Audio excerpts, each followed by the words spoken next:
La fotografía miente con el descaro inocente de una emulsión de plata fijada en el tiempo. Nos muestra un instante, pero oculta la eternidad que lo rodea. Aquí está, agrietada en los bordes, manchada por el ocre del tiempo, un grupo de mujeres jóvenes, de pie frente a la imponente entrada de ladrillo del asilo de Santa Clemencia. Sus uniformes son de un blanco cegador, cuellos rígidos, delantales planchados con un rigor casi militar, y sonríen, es lo primero que se nota. Los dientes son perfectos, las miradas dirigidas ligeramente hacia la derecha del objetivo, como si vieran un futuro brillante y ordenado. Son las enfermeras del asilo, los ángeles blancos de la compasión, capturadas en un raro momento de quietud en un soleado martes de 1948. Pero el trabajo de un eco, el deber de la memoria, no es mirar la superficie brillante, sino las sombras que ésta proyecta, y las sombras en esta imagen son profundas, más oscuras de lo que la luz del sol debería permitir. Sus sonrisas son una máscara de yeso, pulcras, idénticas, pero sin llegar a los ojos, sonrisas diseñadas para tranquilizar, para desarmar, para ocultar, porque estas mujeres, estos pilares de la caridad, guardaban un secreto colectivo, eran las guardianas de una geografía del dolor que no aparecía en ningún mapa del edificio, eran las dueñas de las llaves del pabellón prohibido. A menudo miramos estas imágenes antiguas, y vemos solo historia, disfraces de una época pasada. Pero rara vez vemos la verdad. La verdad está casi siempre fuera de cuadro, o detrás de una puerta cerrada con llave. Exploramos estas verdades ocultas, las historias no contadas que se esconden a plena vista. Si encuentras valor en revelar estos ecos perdidos, considera apoyar nuestro canal. Un me gusta en este video y tu suscripción nos permiten seguir abriendo puertas que el tiempo ha intentado cerrar. Miren de cerca la fotografía. En el centro exacto, ligeramente más alta que las demás, está la matrona Elvira. Su cofia es más grande, una corona de tela almidonada. Su sonrisa es la más practicada,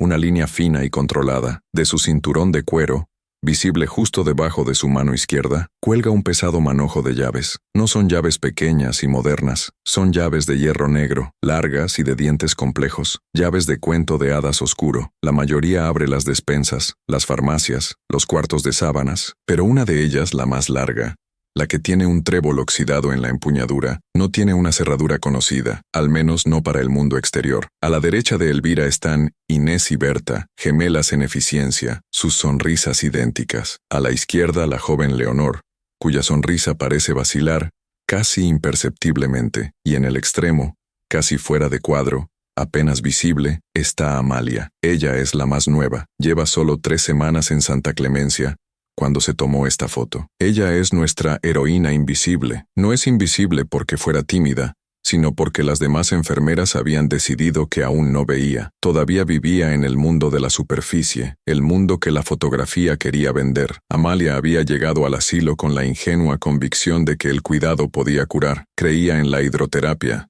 en las largas caminatas por los jardines cuidados, y en el poder redentor de la rutina. Los primeros días de Amalia fueron un borrón de sábanas que cambiar, suelos que fregar y pacientes que acompañar al comedor. El asilo de Santa Clemencia funcionaba con la precisión de un reloj suizo. La matrona Elvira gobernaba con una eficiencia silenciosa. Las pacientes de las salas comunes, las melancólicas y las neurasténicas, tejían, miraban por las ventanas o dormían bajo los efectos de sedantes suaves. Todo era orden, todo era limpio. El olor dominante era el de la lejía y la lavanda hervida, pero Amalia notó la discrepancia el tercer día. Al final del largo corredor del ala oeste, más allá de la sala de hidroterapia y la última habitación de aislamiento, había una puerta. No se parecía a las demás. Las otras eran de madera clara, pintadas de un blanco sanitario, con pequeñas ventanas de vidrio reforzado. Esta puerta era de roble macizo, oscuro, casi negro por la edad, reforzada con bandas de hierro. No tenía ventana, no tenía placa de numeración, solo un ojo de cerradura monumental, un agujero negro que parecía absorber la luz del pasillo. El aire a su alrededor se sentía más frío, cargado de un polvo que los meticulosos trapos de limpieza nunca parecían tocar. Amalia preguntó por ella. Estaba vaciando una palangana cuando Berta pasó a su lado. ¿Qué hay ahí dentro, Berta? ¿Es el antiguo depósito? La sonrisa de Berta,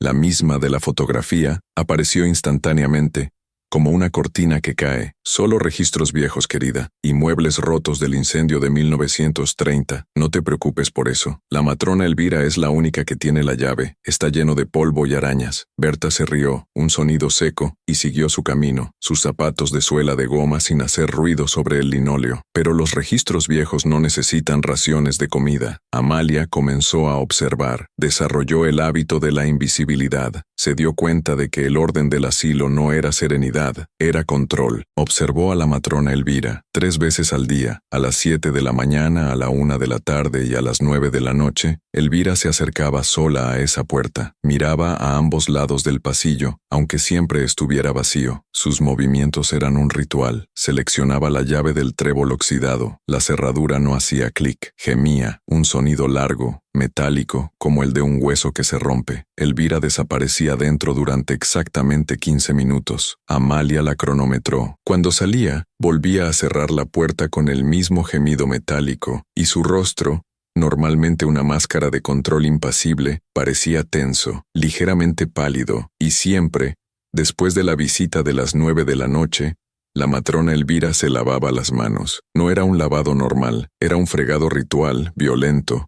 Usando el cepillo de cerdas duras y el jabón de carbol, se frotaba hasta que los nudillos se le ponían rojos y sangrantes. Luego se aplicaba una crema de manos, volvía a componer su rostro y continuaba su ronda nocturna. Amalia intentó acercarse a la puerta, solo una vez. Fue durante una tarde caótica, cuando una paciente del ala este tuvo un ataque y requirió la atención de Inés y Berta. Elvira estaba en su despacho. El pasillo oeste estaba desierto. Amalia caminó, sintiendo que sus propios zapatos de goma eran demasiado ruidosos. A medida que se acercaba, el olor a lejía y lavanda retrocedía, reemplazado por otro aroma. Era tenue, pero inconfundible, un olor a humedad estancada, a hierro y a algo dulce y enfermizo, como manzanas podridas. Se detuvo a 1 metro de la puerta. No había sonido. El silencio era más pesado que el de cualquier otra parte del asilo. Era un silencio denso, un silencio que escuchaba. Sintió el impulso de tocar la madera oscura, pero un miedo frío le recorrió la columna. Fue entonces cuando la voz de Leonor, la enfermera cuya sonrisa vacilaba en la foto, sonó detrás de ella. «No deberías estar aquí, Amalia». Amalia se giró de golpe. Leonor estaba allí, con una pila de sábanas limpias en los brazos. Su rostro no tenía la sonrisa de la foto. Estaba pálido y serio. «La matrona no quiere a nadie en este pasillo a menos que sea necesario. Es por la estructura. El suelo es inestable». «Pero Berta dijo que eran registros», susurró Amalia. Leonor la miró y por un segundo, Amalia vio algo en sus ojos. Un terror profundo y compartido, pero desapareció tan rápido como llegó. Berta tenía razón. Registros. Y ratas. Muchas ratas. «Vuelve a tu trabajo». Leonor la empujó suavemente por los hombros. Esa noche Amalia no pudo dormir. El pabellón prohibido, como ella lo había bautizado en su mente, no eran solo registros. Las sonrisas de las enfermeras, la eficiencia de la matrona Elvira, la limpieza del asilo, todo era un escenario, un teatro construido meticulosamente alrededor de esa puerta cerrada, y la fotografía que colgaba en el vestíbulo de entrada, esa imagen de ángeles sonrientes, no era un recuerdo, era una advertencia, era el primer muro de defensa. El miedo es un excelente maestro de la eficiencia. Tras el encuentro con Leonor junto a la puerta prohibida, Amalia comprendió que su curiosidad ingenua era un peligro. Se transformó. Se convirtió en la enfermera modelo, un fantasma vestido de blanco cuya presencia era tan constante que se volvió invisible. Llegaba 5 minutos antes de su turno. Sus zapatos de goma encerados hasta brillar, su cofia perfectamente almidonada. Sus manos eran rápidas y suaves, cambiando sábanas manchadas y administrando medicamentos con una calma que la propia matrona Elvira empezó a notar y a probar. Amalia aprendió el ritmo del asilo, el pulso de reloj que latía bajo el olor a lejía, y mientras sus manos trabajaban, sus ojos observaban. Se dio cuenta de que Inés y Berta, las gemelas eficientes de la fotografía, no eran solo enfermeras, eran centinelas. Sus rutas por el asilo no eran aleatorias. Siempre, una de las dos estaba patrullando el perímetro del ala oeste. Sus sonrisas, idénticas y brillantes, eran una advertencia, una frontera pulida que nadie debía cruzar. Eran los alfiles de la reina Elvira, controlando el tablero de juego. Pero era el pabellón mismo el que llamaba a Amalia. El silencio que emanaba de él no era vacío, estaba lleno de una espera opresiva. Y el olor que había percibido,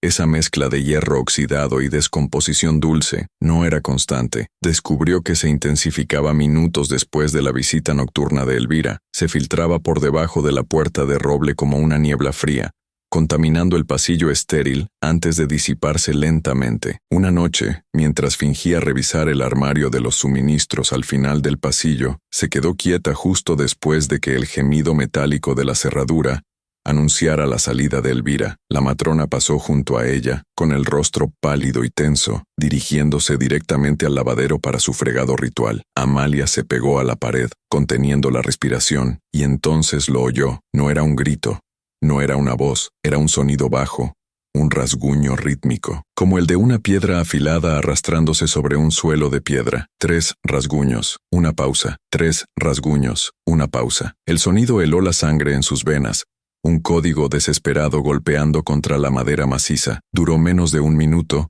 y luego cesó, tragado de nuevo por el silencio pesado. Amalia supo que lo que Berta había llamado registros y ratas era una mentira deliberada. Las ratas no lloran. Necesitaba pruebas. Necesitaba entender la geografía del secreto. La excusa de Berta sobre el incendio de 1930 se convirtió en su obsesión. Si algo se había quemado, debía haber registros. Si el suelo era inestable, como había dicho Leonor, debían existir planos arquitectónicos. Amalia pidió ser asignada al inventario del sótano. Inés la miró con una sonrisa divertida. Hay décadas de desorden ahí abajo, querida. Es un trabajo sucio. Me gusta el orden, respondió Amalia, devolviendo una sonrisa vacía. El sótano era un laberinto de piedra húmeda, tuberías que sudaban y el olor a moho. Y allí, en un rincón olvidado, detrás de sillas de ruedas rotas y armarios de metal oxidados, encontró el verdadero archivo. No eran los registros médicos actuales, sino los libros de contabilidad del asilo desde su fundación en el siglo XIX, y en un tubo largo de cartón, que casi se deshizo al tocarlo, encontró los planos originales del asilo de Santa Clemencia. Los llevó esa noche a su diminuta habitación en el ático de las enfermeras. A la luz de una sola bombilla, desenrolló el papel quebradizo. El mundo se detuvo. El plano, dibujado con tinta india en 1888, mostraba un edificio muy diferente. El ala oeste no terminaba en una puerta de roble. El pasillo continuaba, abriéndose a un edificio entero, un ala separada conectada por ese único corredor. Estaba etiquetado Pabellón de Observación Permanente. Era enorme. Tenía sus propias cocinas, salas de tratamiento e incluso un pequeño jardín amurallado. Y lo más importante, el plano mostraba una segunda entrada, una pequeña puerta de servicio, que daba al jardín trasero, cerca del incinerador. En el plano, alguien, con una tinta más nueva, había dibujado una gruesa línea roja sobre esa puerta y había escrito una palabra, sellado, 1930. El incendio no había sido un accidente, había sido una modificación arquitectónica. Habían tapiado el pabellón, borrándolo del edificio, dejando solo la puerta de roble como una única cicatriz. Amalia necesitaba saber por qué, y solo había una persona que podría decírselo. La mañana siguiente, encontró a Leonor sola en la sala de lavandería, luchando con una montaña de sábanas en medio del vapor denso y el olor a jabón hervido. El vapor las envolvía, creando un confesionario temporal. Amalia no dudó. Desplegó el plano sobre la mesa de doblar. El suelo no es inestable, Leonor. Hay un ala entera ahí detrás. Leonor se quedó blanca, más pálida que las sábanas que sostenía. Dejó caer la tela. Dios mío, ¿dónde encontraste eso? En el sótano, dijo Amalia, su voz baja pero firme. Berta mintió.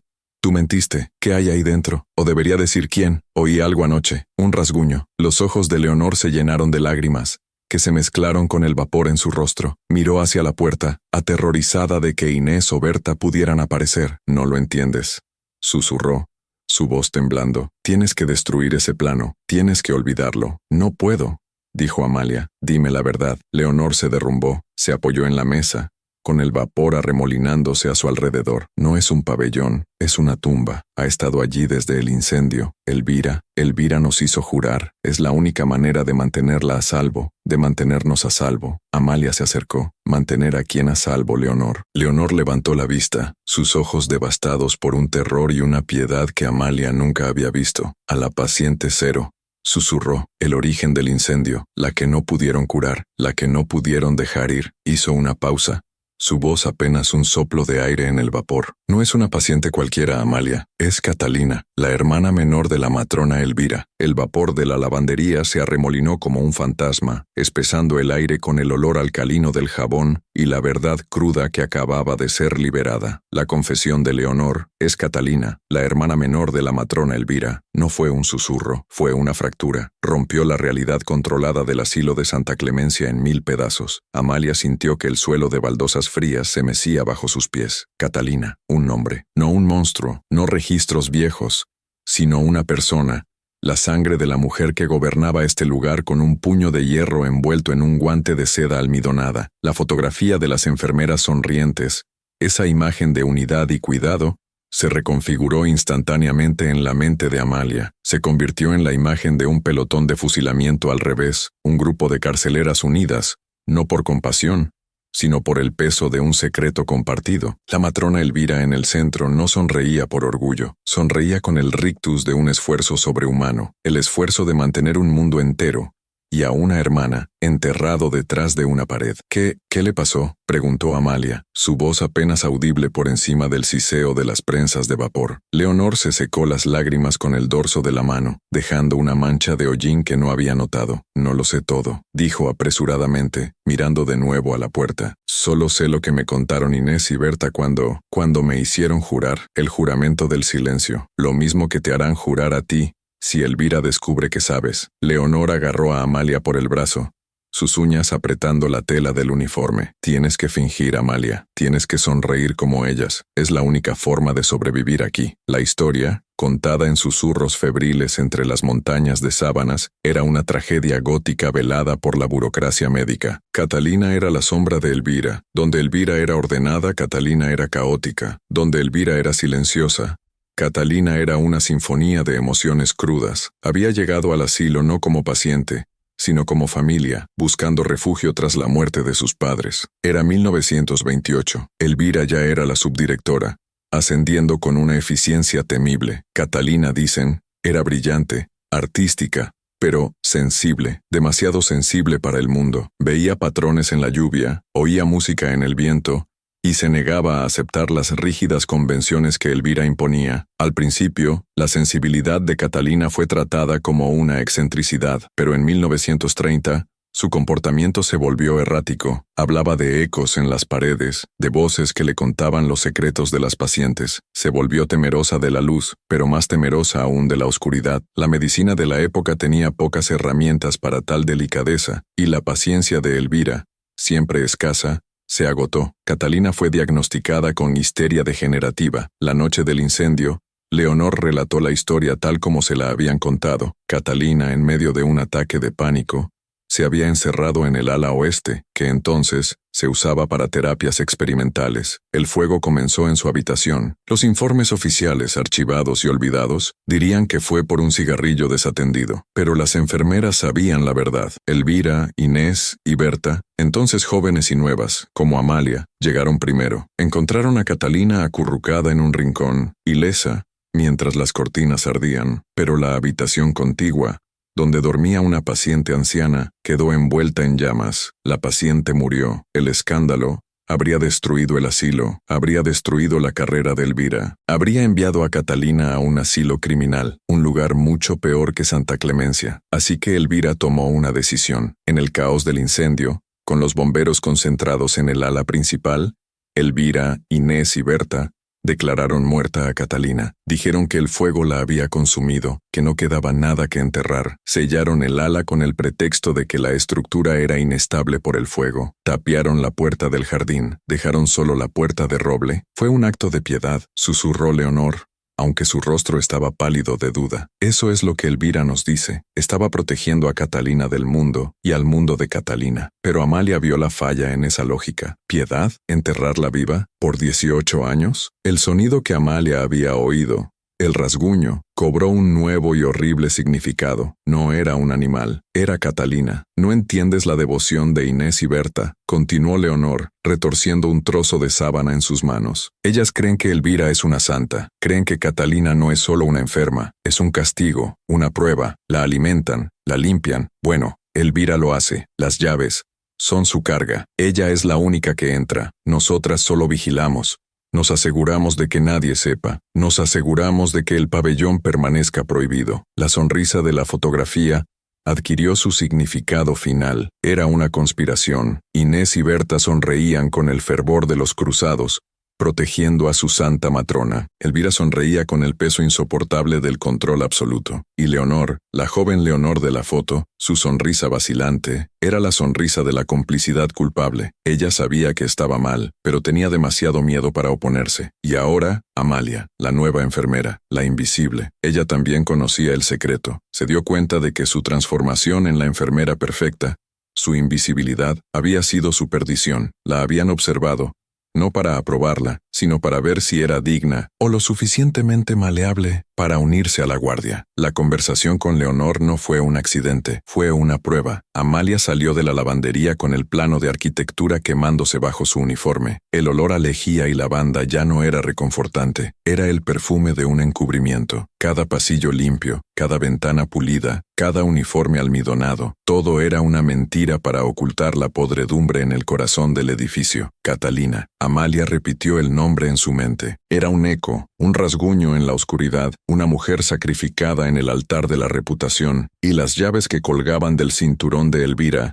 especialmente la del trébol oxidado, no eran símbolos de autoridad, eran las cadenas que ataban a todas estas mujeres. Saber la verdad era llevar un peso que deformaba el mundo. Los pasillos pulcros del asilo de Santa Clemencia ya no le parecían limpios, parecían estériles, blanqueados de culpa. El tintineo rítmico de las llaves en la cadera de la matrona Elvira, que antes era un sonido de autoridad y orden, ahora sonaba como el traqueteo de las cadenas de un carcelero. Amalia se movía a través de sus tareas diarias, en una niebla de disociación calculada. Se había convertido en una actriz consumada. Su sonrisa era ahora tan brillante y vacía como la de Berta.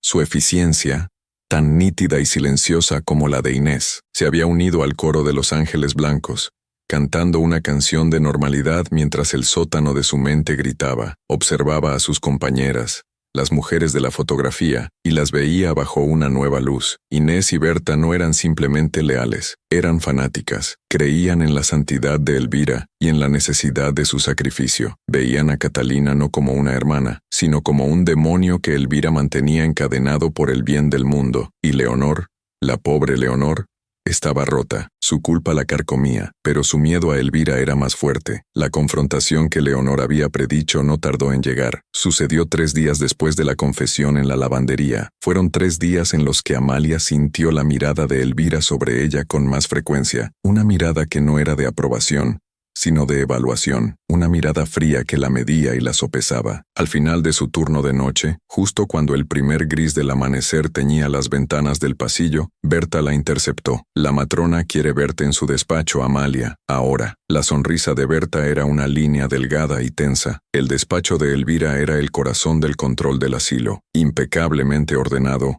Olía a cera de abejas y al leve rastro de la crema de manos de carbol. Elvira estaba sentada detrás de su imponente escritorio de caoba. Las llaves, incluido el llavero con la llave del trébol oxidado, descansaban sobre el secante de cuero frente a ella, como un monarca en su trono. Inés estaba de pie junto a la ventana, inmóvil, una silueta oscura contra la luz gris. Berta cerró la puerta detrás de Amalia y se paró a su lado. Amalia estaba rodeada. «Cierra la puerta, Berta», dijo Elvira, aunque la puerta ya estaba cerrada. Su voz era tranquila, melódica, sin rastro de acusación. «Amalia, has sido una excelente enfermera, eficiente, silenciosa, observadora, quizás demasiado observadora». Elvira juntó las manos sobre el escritorio. «Leonor está indispuesta esta mañana. Parece que la culpa le revuelve el estómago. Me ha contado vuestra pequeña conversación en la lavandería». Amalia sintió que el aire se le helaba en los pulmones, pero mantuvo su rostro impasible, una máscara de respetuosa confusión. «No sé a qué se refiere, matrona». Elvira sonrió. Era la sonrisa de la fotografía, pero de cerca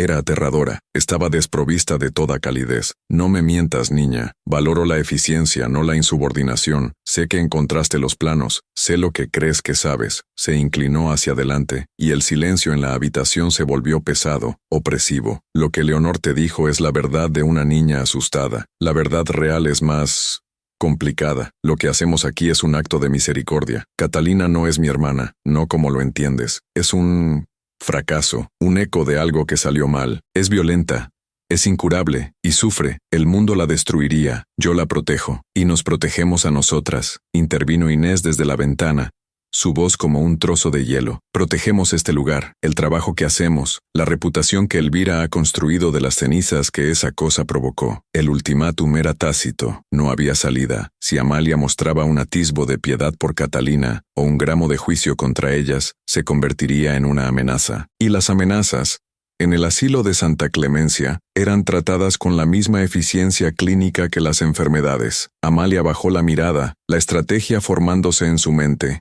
Fría y rápida. Era su palabra contra la de Leonor, pero Leonor ya había sido desacreditada como indispuesta. Sin embargo, negar no serviría de nada. Tenía que unirse a ellas. Tenía que ser más creyente que las propias creyentes. Amalia levantó la vista, y por primera vez miró a Elvira directamente a los ojos. Dejó que una lágrima controlada rodara por su mejilla. «Matrona», dijo, su voz temblando con una emoción perfectamente fingida. Yo no sabía. Leonor me asustó. Lo que oí, el rasguño, pensé, hizo una pausa. Pero lo que usted dice, protegerla, es un acto de devoción increíble, no de piedad, de fuerza. Vio un parpadeo en los ojos de Elvira, un destello de sorpresa, rápidamente reemplazado por la evaluación. Inés y Berta permanecieron inmóviles. Amalia se arrodilló. Fue un movimiento instintivo y brillante. Se arrodilló en el suelo frío frente al escritorio, como una novicia ante su abadesa. Solo quiero servir, quiero ayudar, proteger el asilo, protegerla. A usted, déjeme demostrar mi lealtad. Entiendo por qué lo hizo. Es lo correcto. El silencio que siguió fue el más largo de la vida de Amalia. Elvira la estudió,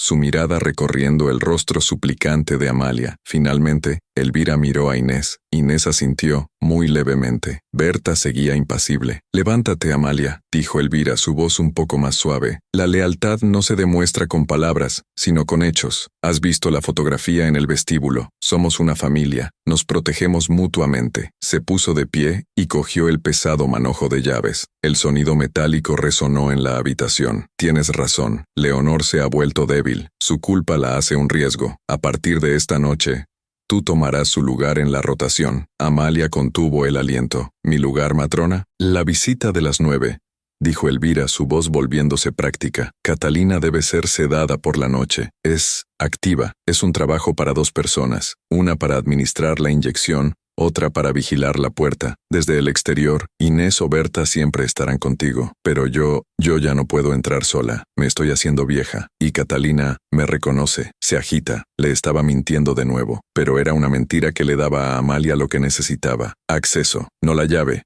Aún no, pero sí acceso a la puerta. Esta noche, continuó Elvira, Berta te acompañará, observarás, aprenderás la rutina, aprenderás el silencio. Y Amalia, la matrona, se acercó y le arregló un mechón de pelo de la cofia. Su tacto era frío como el hielo. Bienvenida a la familia. Las 9 de la noche, el gran reloj del vestíbulo dejó caer el sonido de la hora como 9 piedras en un pozo profundo. Cada golpe reverberó en el pecho de Amalia, un tambor fúnebre para la inocencia que le quedaba. El asilo de noche era un lugar diferente. Los pasillos, blanqueados por la luz de la luna que se filtraba por las altas ventanas, parecían corredores de hueso. El silencio era total, roto solo por el chirrido de las suelas de goma de Amalia y Berta sobre el linóleo encerado. Berta caminaba delante, su espalda rígida un muro de convicción. No hablaba. El ritual había comenzado y no requería palabras. Amalia la seguía, sus manos apretadas en puños dentro de los bolsillos de su delantal, el plano robado del sótano, un peso ardiente contra su pecho, doblado bajo su uniforme. Había decidido llevarlo consigo, un talismán, un recordatorio de que la locura no estaba solo detrás de la puerta,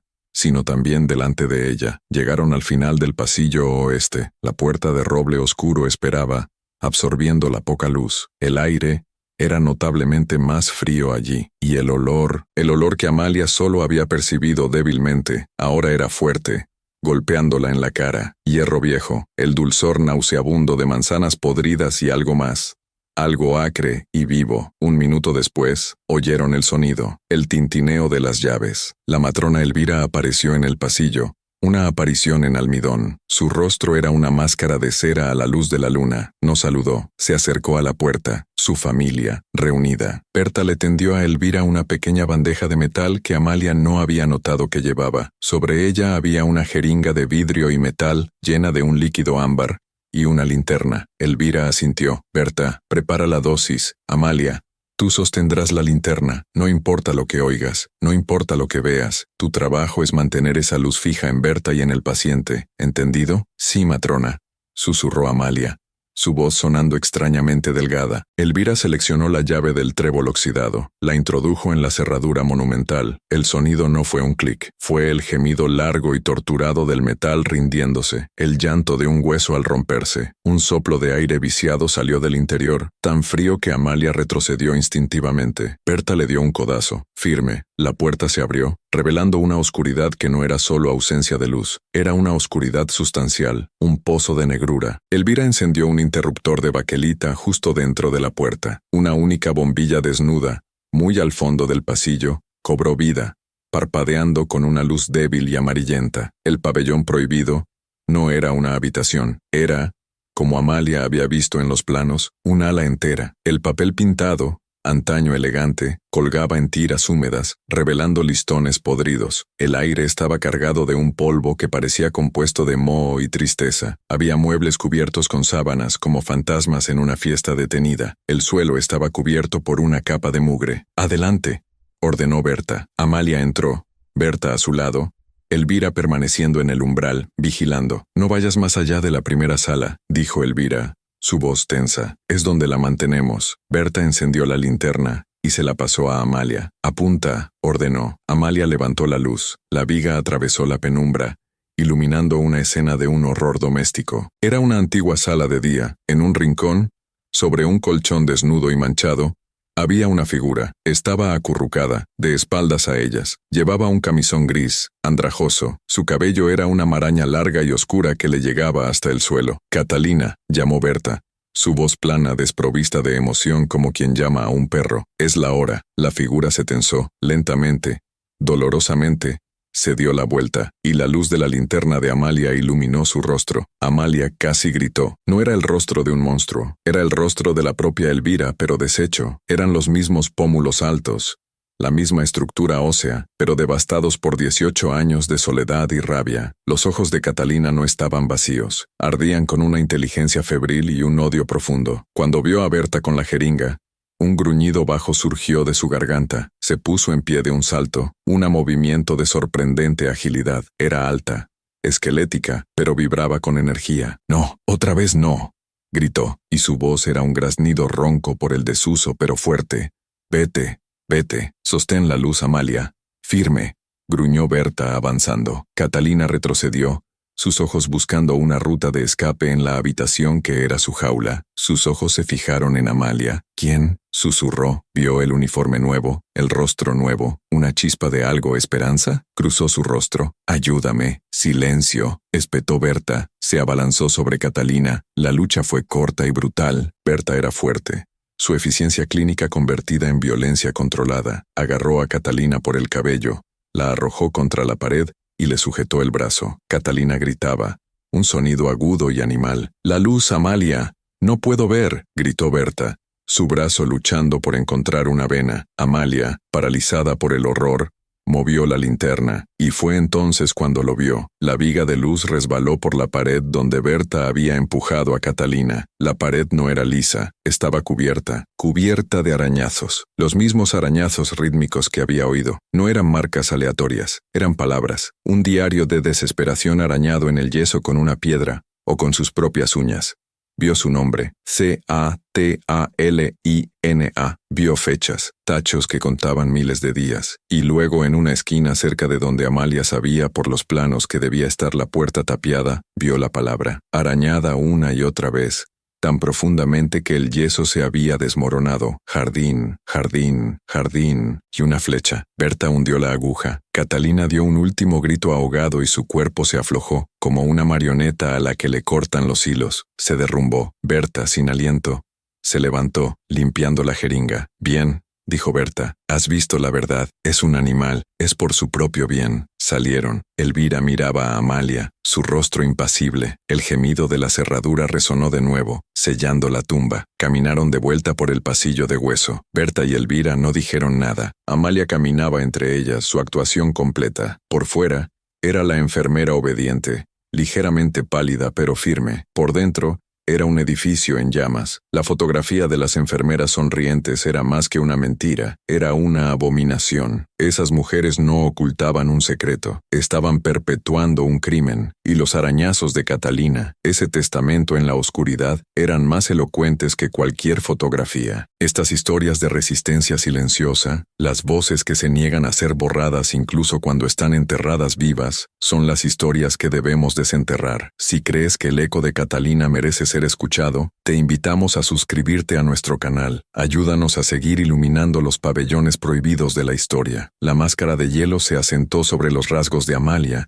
enfriando la calidez que alguna vez tuvo en los ojos. Al día siguiente de la visita al pabellón, saludó a Berta en el desayuno con una sonrisa tan nítida, tan vacía y tan eficiente, que Berta le devolvió la mirada con una nueva forma de respeto. Inés observó la interacción desde el otro lado del refectorio y asintió levemente, una aprobación silenciosa. Amalia se había unido al círculo, se había convertido en la heredera de la conspiración, la enfermera invisible transformada en la guardiana más vigilante. Leonor al verla retrocedió. La transformación de Amalia la aterrorizaba más que la tiranía de Elvira. El miedo había sido reemplazado por algo mucho más duro, el propósito. Amalia se convirtió en la sombra de la matrona. Su eficiencia era impecable, su obediencia absoluta. Se anticipaba a las necesidades de Elvira. Se ofreció voluntaria para pulir las llaves del cinturón, memorizando el peso y la sensación de cada una, especialmente la del trébol oxidado. Se convirtió en la enfermera que preparaba la bandeja de la sedación cada noche, sus manos firmes, su rostro una máscara de compasión clínica. Noche tras noche, durante semanas, Amalia entró en esa tumba. Sostenía la linterna mientras Berta o Inés administraban la dosis. Al principio, Catalina la miraba con el mismo odio ardiente reservado para sus carceleras habituales, pero Amalia rompió el protocolo. Cuando la aguja entraba,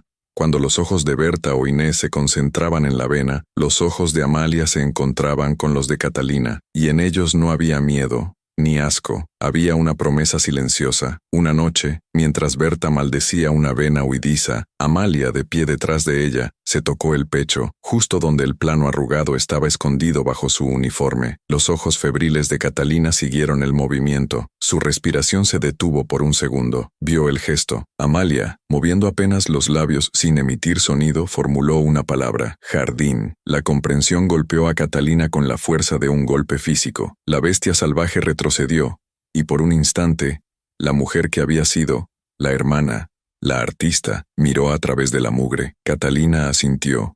Una vez, el juramento estaba hecho. Elvira, mientras tanto, se estaba desmoronando. El esfuerzo de 18 años de mantener un mundo sellado la había vaciado. Su control antes absoluto comenzó a flaquear. Se volvió olvidadiza. Su fregado de manos ritual se volvió más largo, más desesperado. Empezó a apoyarse en el brazo de Amalia durante las rondas, viendo en la joven enfermera un reflejo de su propia fuerza perdida. «Eres fuerte, Amalia», murmuró una noche, su voz temblando por el cansancio, como yo era. Y entonces, una tarde tormentosa, Elvira cometió el error impensable. Dejó el manojo de llaves en el secante de cuero de su escritorio mientras corría al lavadero, presa de una náusea repentina. Amalia estaba allí, ordenando archivos. Vio las llaves, vio su oportunidad, pero no las cogió. No aún. Berta e Inés todavía estaban en el edificio. La paciencia, había aprendido, era un arma más afilada que cualquier llave. Esperó. La oportunidad llegó, no con un trueno, sino con un gemido. La noche del aniversario del incendio, aunque Amalia no lo sabía, Elvira colapsó. El peso de los recuerdos la había roto. Estaba en su cama, temblando de fiebre y culpa. A las 9:05, Inés y Berta estaban ocupadas en el ala este con una paciente que había entrado en crisis. La campana de llamada de Elvira sonó débilmente. Amalia entró en la habitación de la matrona. «Es la hora», susurró Elvira desde sus almohadas empapadas de sudor. «Catalina, yo me encargo», dijo Amalia, su voz tranquila y calmada. Elvira la miró, sus ojos nublados. Vio a la enfermera perfecta que ella misma había creado. Con una mano temblorosa, Elvira alcanzó el gancho junto a su cama, descolgó el pesado manojo de llaves y se lo tendió a Amalia. El peso del hierro pasó de una mano a otra. La llave del trébol, susurró Elvira. Ten cuidado, es un animal. Lo sé, matrona, dijo Amalia, sus dedos cerrándose alrededor del metal frío. Usted me enseñó. Amalia no corrió, caminó con una calma deliberada por el pasillo oeste. El olor a podredumbre y desesperación la saludó. Llegó a la puerta de roble. Esta vez no había Berta ni Inés, solo ella y el secreto. Introdujo la llave del trébol en la cerradura. El gemido metálico que siguió no fue un lamento, fue la primera nota de una sinfonía de liberación. Empujó la puerta. Catalina estaba de pie en medio de la habitación, como si la hubiera estado esperando. No había miedo en sus ojos, solo una anticipación febril. Amalia no levantó la linterna. En su lugar, descolgó la única bombilla que colgaba del techo, permitiendo que una luz más plena inundara la habitación. En la bandeja que llevaba, no había una jeringa, había un abrigo grueso y un par de zapatos. Mi nombre es Amalia, dijo ella. Tu nombre es Catalina. Le tendió el abrigo. Catalina lo cogió, sus dedos arañados rozando los de Amalia. Amalia no la guió de regreso por el pasillo principal. En su lugar, la llevó a través de la oscuridad del pabellón prohibido, siguiendo la ruta del plano que había memorizado. Llegaron a la pared opuesta, a la puerta que daba al jardín, la que estaba sellada. Pero Amalia había estado trabajando. Durante semanas había robado aceite de las bisagras de las sillas de ruedas, debilitando el óxido. Usó una llave diferente del manojo, una pequeña llave de mantenimiento que Elvira había olvidado que existía. La puerta chirrió, protestó, y luego se abrió a la lluvia torrencial y al aire fresco de la noche. Nunca encontraron a Amalia ni a Catalina. Cuando Inés y Berta finalmente forzaron la puerta principal del pabellón a la mañana siguiente, encontraron la habitación de Catalina vacía. Sobre el colchón manchado descansaba el uniforme de enfermera de Amalia, doblado impecablemente. A su lado, el pesado manojo de llaves. Faltaba una, la del trébol oxidado. La investigación que siguió cerró el asilo de Santa Clemencia. Elvira, Inés y Berta nunca hablaron, prisioneras de un secreto que ya no tenía sentido. La fotografía de las enfermeras sonrientes permaneció, colgada en una pared vacía, pero su mentira había sido expuesta. Ya no era un retrato de cuidado, sino un mapa de una conspiración, descifrado por la única enfermera invisible que se atrevió a mirar las sombras y ver a la mujer que se escondía en ellas. Estas fotografías antiguas no son finales, son comienzos. Nos recuerdan que por cada historia contada, hay 1000 susurros esperando en la oscuridad, arañando la pared, esperando a que alguien, finalmente, traiga la llave correcta. Si crees que estas historias merecen ser liberadas, suscríbete y apoya nuestro canal. Ayúdanos a seguir escuchando los ecos.